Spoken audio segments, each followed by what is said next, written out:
আসসালামু আলাইকুম সুপ্রিয় সপ্তম শ্রেণীর শিক্ষার্থীরা।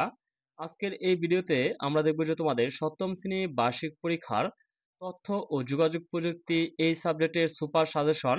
এই সাজেশনটি যদি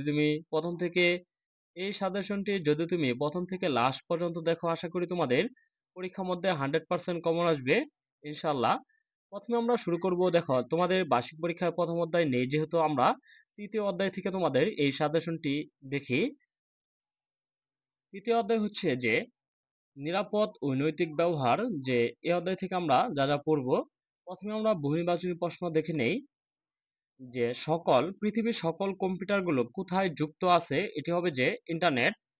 তারপর হচ্ছে ছোটদের ইন্টারনেটের ব্যবহার করতে, এর উত্তরটি হবে যে গ 2 এবং 3 অন্যদের চোখের সামনে। তারপর হচ্ছে সামাজিক নেটওয়ার্কের ক্ষেত্রে, এর উত্তরটি হবে যে সবগুলোই যে ব্যক্তির সাথে সরাসরি যোগাযোগ না হতে পারে, অতিরিক্তভাবে আন্তরিকতার অভাব থাকে, প্রতারিত হওয়ার সম্ভাবনা থাকে। আর তারপর হচ্ছে 5 মাইনে ব্যবহৃত ওয়েবসাইট গুলো যে ছোটদেরকে।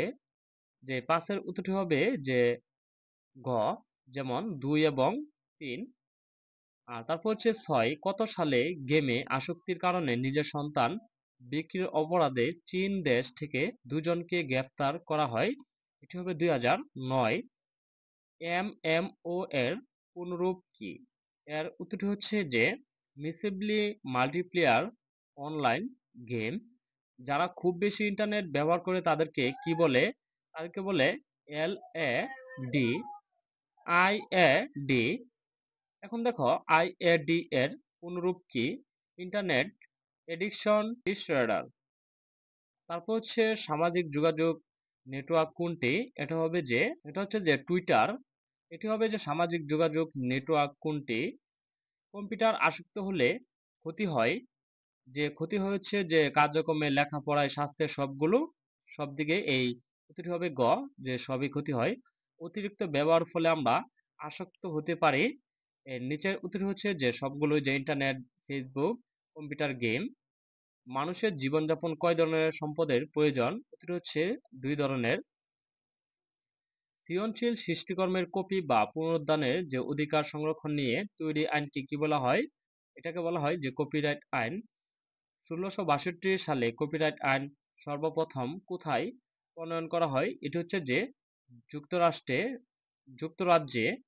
আর তারপর হচ্ছে বাংলাদেশের কপিরাইট আইন সৃজনশীল কাজের কপিরাইট সৃষ্টির মৃত্যুর কত বছর পর্যন্ত বলবৎ থাকে? উত্তরটি হচ্ছে যে 60। লেখাপড়ার কাজে আমরা কোনো বইয়ের যে ফটোকপি ব্যবহার করি তাকে কি বলে? তাকে বলে যে ফেয়ার ইউজ। আর তারপর হচ্ছে কপিরাইটের একবারে উল্টাপাল্টি কি? এটা হচ্ছে যে কপি লেফট। আর কপিরাইট আইনের দৃষ্টি হয়েছে সৃজনশীল কর্মের। এর উত্তরটি হচ্ছে যে 1 এবং 3। তারপর হচ্ছে ক্লোজ সোর্স আর্টস। এটি হচ্ছে যে লেখকের এই দর্শনের অনুসারীরা তাদের সৃজনশীল কর্মের কিসের মাধ্যমে সবাইকে ব্যবহার করতে দেন? এটি হচ্ছে লাইসেন্সের মাধ্যমে। ওয়েবসাইটে ঢুকে কোনো ক্ষতি না করে বের হয়ে আসে তাকে কি বলা হয়? তাকে বলা হয় হোয়াইট হাট হ্যাকার। মানে হোয়াইট হাট হ্যাকার হচ্ছে যে ভালো। আর যে হ্যাকার ওয়েবসাইটে ক্ষতি করে তাকে কি বলে? যে ব্ল্যাক হাট হ্যাকার। কত সালে যুক্তরাষ্ট্রের প্রতিরক্ষা বাহিনীর ওয়েবসাইট হ্যাক হয়েছিল? 1983 সালে।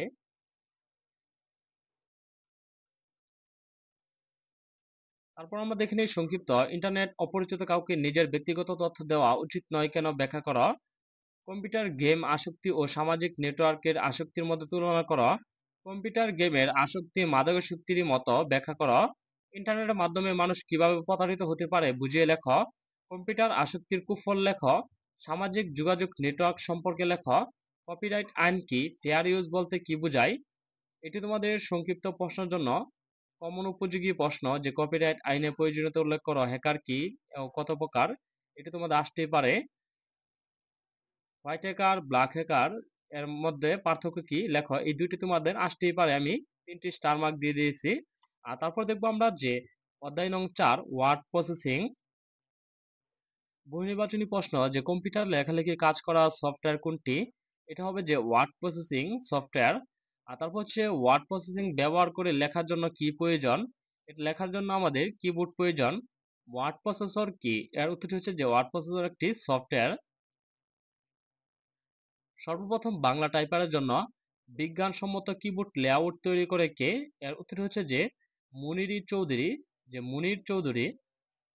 বাংলা ফন্ট সহ শহীদ লিপি সফটওয়্যারটি পরিবর্তিত হয় কত সালে? 1985 সালে।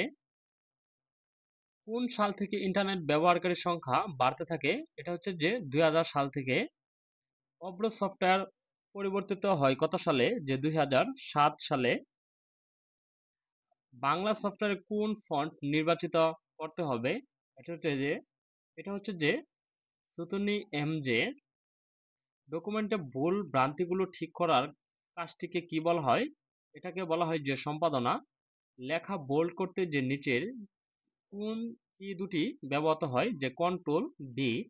লেখা ইটালিক করতে হলে কোনটি চাপতে হয়? যে কন্ট্রোল প্লাস আই। কাট কমান্ডে কন্ট্রোল এক্স। তারপর হচ্ছে লেখা ইটালিক করতে চান কি দুটি ব্যবহার করতে? যে ইটালিক হচ্ছে কন্ট্রোল আই। লেখা আন্ডারলাইন করতে কি ধরনের কি চাপতে হয়? Control U. ডকুমেন্ট প্যারাগ্রাফে অ্যালাইনমেন্ট কয় ধরনের হতে পারে? উত্তর হচ্ছে 4।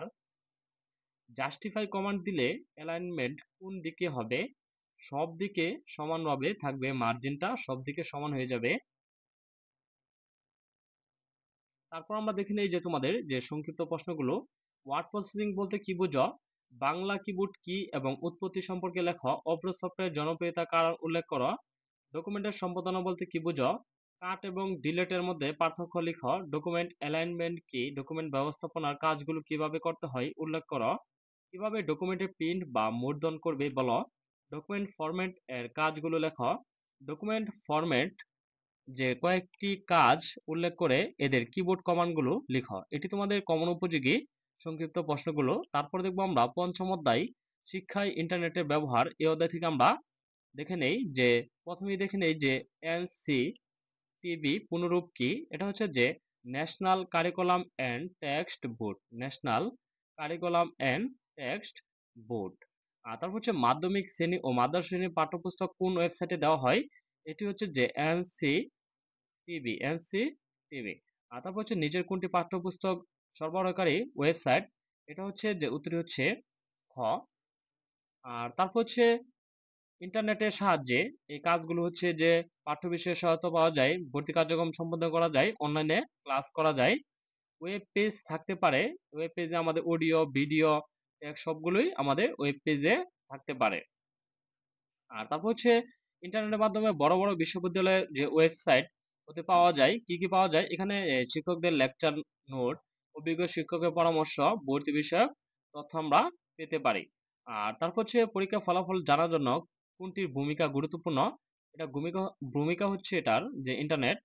আর তারপর হচ্ছে সরাসরি উপস্থিত যে না থাকেও যে কোনো ক্লাসরুম করা যায়, এটা হচ্ছে যে ভার্চুয়ালি আমরা ক্লাস করতে পারি। কোনো ভিডিও শেয়ারিং সাইট কোনটি? ভিডিও শেয়ারিং সাইট এটি হচ্ছে যে ইউটিউব হচ্ছে ভিডিও শেয়ারিং সাইট। বাংলা ভাষা শিক্ষা সংক্রান্ত বিভিন্ন কোর্স রয়েছে কোন সাইটে? এটা হচ্ছে যে শিক্ষক। এটা হচ্ছে যে গ শিক্ষক.com এই ওয়েবসাইটে পাওয়া যায়। যে কোনো তথ্য সম্পর্কে অসংখ্য তথ্যের লিঙ্ক পাওয়া যায় কোথায়? এটা হচ্ছে যে সার্চ ইঞ্জিনে। যেমন সার্চ ইঞ্জিন গুগল, ইয়াহু, এগুলো বিং, এগুলো হচ্ছে আমাদের সার্চ ইঞ্জিন। মুদ্রিত বইয়ের ডিজিটাল সংরক্ষণ কোনটি? ডিজিটাল সংরক্ষণ হচ্ছে ইবুক। উইকিপিডিয়া কত ধরনের ভাষায় চালু রয়েছে? উইকিপিডিয়া হচ্ছে 200 বেশি ভাষায় চালু রয়েছে। বর্তমানে বিশ্বের সবচেয়ে জনপ্রিয় শিক্ষা সাইট কোনটি? এটা হচ্ছে যে খান একাডেমি। তারপর আমরা দেখে নিই যে তোমাদের সংক্ষিপ্ত প্রশ্নগুলো। যে ভার্চুয়াল ক্লাসরুম সম্পর্কে লেখো। শিক্ষাক্ষেত্রে ভার্চুয়াল ক্লাসরুম এর গুরুত্ব লেখো। ভর্তি পরীক্ষায় ইন্টারনেটের ভূমিকা লেখো। ইবুক বলতে কি বুঝো? বাংলাদেশের শিক্ষা সংক্রান্ত 4টি গুরুত্বপূর্ণ সাইটের নাম লেখো। সার্চ ইঞ্জিন বলতে কি বুঝো? শিক্ষাক্ষেত্রে সার্চ ইঞ্জিনের ভূমিকা সম্পর্কে লেখো। শিক্ষাক্ষেত্রে ভিডিও শেয়ারিং সাইটের গুরুত্ব লেখো। উইকিপিডিয়া বলতে কি বুঝো ব্যাখ্যা করো। শিক্ষাক্ষেত্রে খান একাডেমি এর ভূমিকা লেখো। ধন্যবাদ শিক্ষার্থীরা, আমরা তোমাদের এই সপ্তম শ্রেণীর বার্ষিক পরীক্ষার তথ্য ও যোগাযোগ প্রযুক্তি এই সাবজেক্টের যে তোমাদের সুপার সাজেশনটি আমরা দেখে নিলাম। এই সাজেশনটি প্রথম থেকে লাস্ট পর্যন্ত যদি তুমি দেখে থাকো, আশা করি তোমাদের পরীক্ষার মধ্যে 100% কমন আসবে ইনশাল্লাহ। তোমাদের সপ্তম শ্রেণী প্রত্যেকটি সাবজেক্টের নমুনা প্রশ্ন এবং সুপার সাজেশন আমাদের চ্যানেলে দেওয়া আছে, সেখান থেকে তোমরা দেখে নিতে পারো। আর পরবর্তী ভিডিও সবার আগে পেতে চ্যানেলটি সাবস্ক্রাইব করে পাশেই থাকবে। আর যারা সাবস্ক্রাইব করেছো তাদেরকে অসংখ্য ধন্যবাদ।